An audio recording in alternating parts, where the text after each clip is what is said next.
शेतकऱ्यांना संपूर्ण कर्जमाफी मिळावी म्हणून बीडच्या माजलगाव येथे शेतकरी संघटनेच्या वतीने अनोखं असं आंदोलन जे आहे ते करण्यात आलेलं आहे। शेतकऱ्यांनी हलगी वाजवत तहसील कार्यालयाच्या वरती मोर्चा काढला। राज्यातले सरकार शेतकरी विरोधी असल्याची टीका करत शेतकऱ्यांनी स्वतःच्याच तोंडाला काळं फासून सरकारचा जाहीर निषेध केलेला आहे। यावेळी विविध मागण्यांचं निवेदन तहसीलदार यांच्याकडे सुपूर्द करण्यात आलं।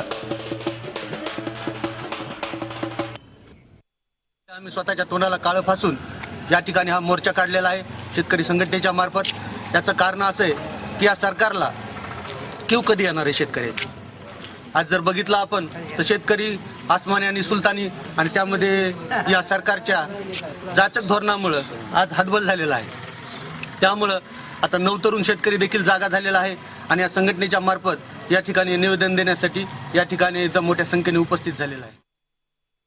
वेळोवेळी आम्ही शासन दरबारी निवेदन देतो, आंदोलन करतो, पण आमच्या मागण्या मान्य होत नाहीत। त्याच्यामुळे आम्ही शासनाचं काळं करण्याऐवजी आम्ही स्वतःचं तोंड काळं करून शासनाला आता तरी जाग यावा म्हणून आम्ही स्वतःचं तोंड काळं करून शासनाला निवेदन देतो।